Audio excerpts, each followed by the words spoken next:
Bom dia, boa tarde, boa noite, nação bugrina. Tudo certo? Bem-vindo a mais uma Arquibancada Guarani. Hoje de 256, o pós-jogo de Cruzeiro 0, Guarani 1. Tá até difícil de acreditar. Mas foi um conjunto de circunstâncias que levou a esse bom resultado aí do Guarani. E nós vamos falar pra caramba disso. Começando agradecendo a todos vocês pela adesão, pelas inscrições, pelas curtidas, pela participação em geral, pelo carinho que vocês têm com a gente, que a gente vai crescendo cada vez mais. Muito legal. Muito obrigado, gente. Primeira coisa, grande vitória, o resultado é sensacional, que tira o Guarani de qualquer chance matemática mínima que havia de rebaixamento e tudo mais. Nós estamos falando sim, agora faltando 2 jogos só, de chance de classificar para a Copa do Brasil e de ficar na frente da Pinguela, como falamos na última. Essa vitória foi muito importante para essa ambição da Copa do Brasil. Nós vamos discutir um pouco isso, mas antes vamos falar um pouco do jogo. A vitória é boa, é óbvio, se só o placar disser que o Guarani ganhou do Cruzeiro, campeão da Série B, no Mineirão, que ganhou os 2 jogos do Cruzeiro, em Campinas e lá no Mineirão, que está em 10º lugar. Falta um monte de jogo na rodada ainda, mas que já está em 10º lugar. Se livrou do rebaixamento. Alguém pode falar, não para de reclamar, não tem nada que reclamar. Né? E eu digo para vocês que é verdade. Do ponto de vista resultado, foi bom. Mas nós sofremos demais. A circunstância do jogo, como foi o jogo, sofremos demais, desnecessariamente, tá? Para conseguir esse resultado. A escalação, começando pela escalação, ele entra com o Leandro Vilela, o resto nenhuma novidade, apesar de não concordar, a gente tinha falado no pré-jogo da possibilidade de jogar o Iago, mas que não era a opção primeira pra gente, né, do Iago. Então, ele entrou com o Iago e entrou com o Leandro Vilela. O resto, tudo como era esperado. O Mike na lateral esquerda, o Lucas Ramon na lateral direita. Nenhuma grande novidade. A gente esperava um sufocão do Cruzeiro no começo e foi o que aconteceu. O Cruzeiro fez uma abafa, né, uns 15 primeiros minutos, depois o Guarani começou a se soltar e começou a despontar. A partir dos 10, o Guarani já começava a ter uma oportunidade ou outra em contra-ataque e teve algumas. E aí o Richard Wilson até jogou bem no que diz respeito à criação de contra-ataques. Mas nós, só para você ter uma ideia, o primeiro tempo o Guarani acabou com 12 finalizações contra 2 do Cruzeiro. Porém, dessas finalizações, acho que nenhuma dentro do quadrado. O goleiro deles não fez nenhuma defesa.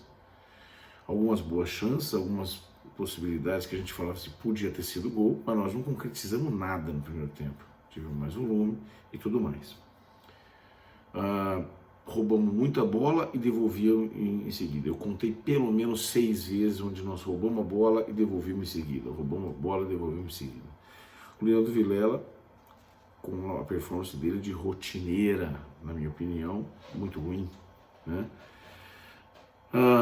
Mas no final do primeiro tempo, aconteceram 2 situações, onde 2 expulsões, na meu ver, totalmente justas de 2 caras do Cruzeiro, um por reclamação, e o segundo, por reclamação, tomou o primeiro amarelo, por falta com amarelo, tomou o segundo amarelo, foi expulso. Então, na minha opinião, justa.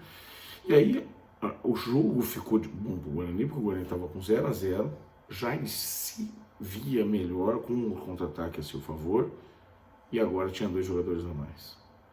Nós jogamos 10 minutos no primeiro tempo ainda, com 2 jogadores a mais, não conseguimos fazer o gol, fomos para o segundo tempo, e aí voltou, e acho até que com certa lucidez fizemos 1-0, aos 11 minutos.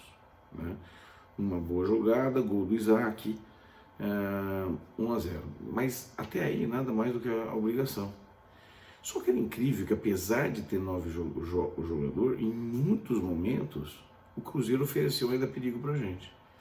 Então tem, claro, a qualidade do Cruzeiro, a raça que o time do Cruzeiro apresentou, mas tem também a falta de qualidade muitas vezes nossa para matar o jogo. O Iago, um assassino de contra-ataques e jogada, Alguns jogadores não foram bem, tomaram amarelo e foram trocados, porque obviamente que havia o risco do juiz querer compensar. O próprio Leandro Vilela tomou um cartão idiotíssimo no primeiro tempo e foi substituído no intervalo. Então, no intervalo, já substituiu o Leandro Vilela. Na minha opinião, tinha que ter tirado o Iago também e colocado, por exemplo, o Edson Carioca, que entrou depois, mas tirando o Isaac, ele não tirou o Iago. E eu acho que o Iago foi um peso morto. Então, apesar de estarmos com 2 a mais, a gente estava jogando com 1 a mais só, né? Porque não fazia nada, não fez nada, errou um monte de passe, matou um monte de contra-ataque, perdeu um monte de bola. Eu achei que não foi bem, não. Mas nós fomos nesse nheco-nheco até o fim do jogo. Tivemos algum susto, Kozinski fez uma defesa desnecessária, poderíamos ter nos livrado disso, não ter passado por isso, e o Guarani acabou vencendo por 1 a 0, o que é sensacional. O Guarani termina, então, essa 36ª rodada para o Guarani, não acabou a rodada ainda, mas o Guarani terminou com 47 pontos, 12 vitórias. São 43,5% de aproveitamento.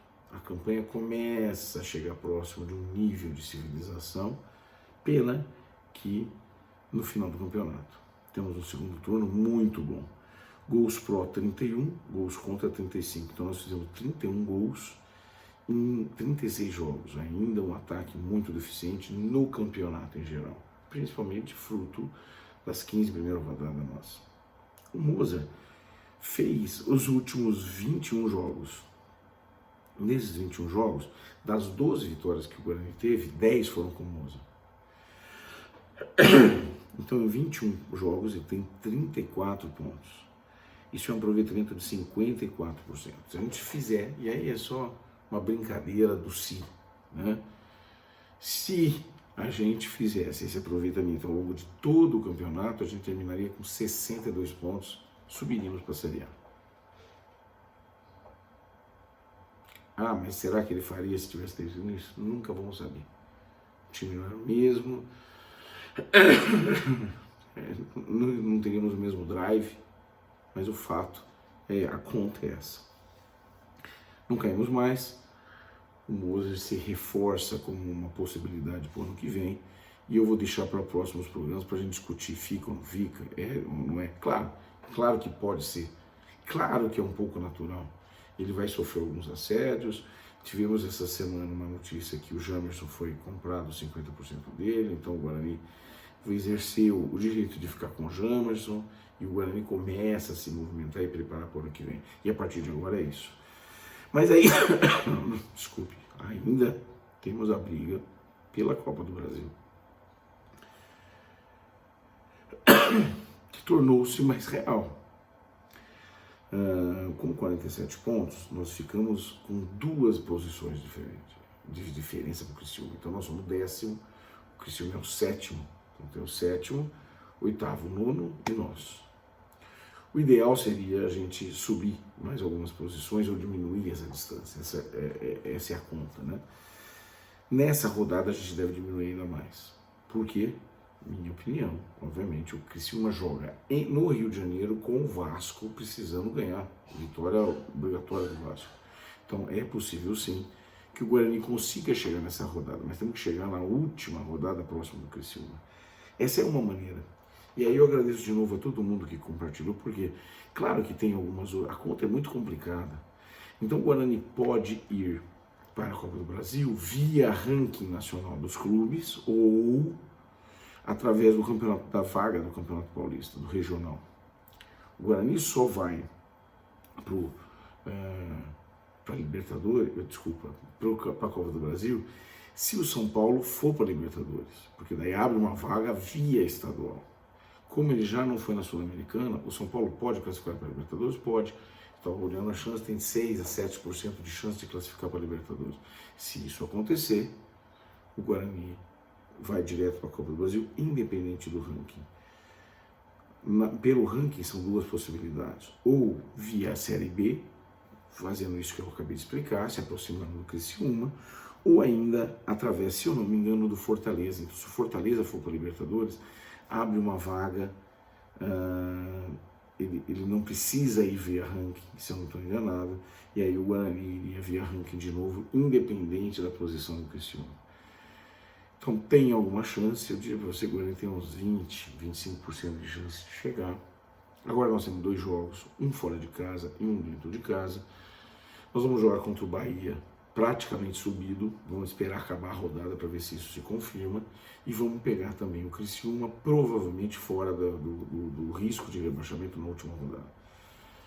Então, o Guarani pode fazer 4 pontos agora nos próximos 2 jogos, é possível. E se fizer, tem boa chance de ver essa distância ao Criciúma reduzir, tá bom?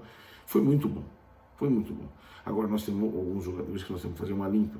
Os jogadores não servem para o Guarani para o ano que vem, de jeito nenhum.